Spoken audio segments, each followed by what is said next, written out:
The GRC library in your C1Risk platform has crosswalks for many of the most common regulations and standards that you'll be working with. For example, ISO 27001 is crosswalk to AICPA SOC 2.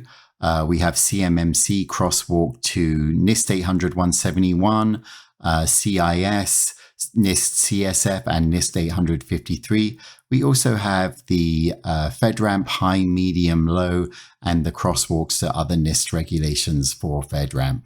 So lots of different crosswalks available to you. So what are crosswalks? Well, let's go into the platform and take a look. So when we're in the platform and you come into your obligations library, let's look at one of our obligations. We're going to look at ISO today. We can come into ISO obligation. Let's look at 27001, and every obligation has a crosswalk section. Now here we see the highest level. So this is the crosswalk for all of this obligation that we're looking at here. So as you can see, there's a lot of different related crosswalks. But if we go back to the details section and then to the control library, you'll also notice that each control has its own set of crosswalks as well. So you can see it at the control level.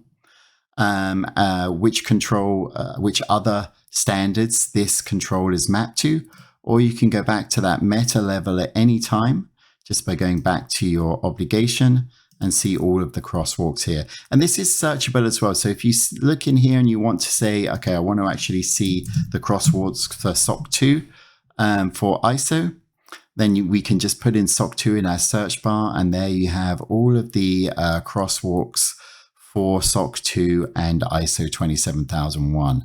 So this is something that's going to be very handy in the compliance process for you if you're managing multiple certifications. Hopefully this will help you consolidate your internal controls and just again give you an idea of the strength of your controls based upon how many other regulations and standards they particularly impact. Now again, a crosswalk is not a guarantee of compliance. So even if your internal control satisfies the requirement for one control, you do need to look at the crosswalks and see what additional information in there. It could be partial, it could be complete, but you may need to expand your internal control or create additional controls to actually comply with all of those regulations. But again, this is just a great guide rule for you, and again, should help you ultimately in consolidating your the number of internal controls that you have to implement. Okay, that concludes our training for today. Thank you very much.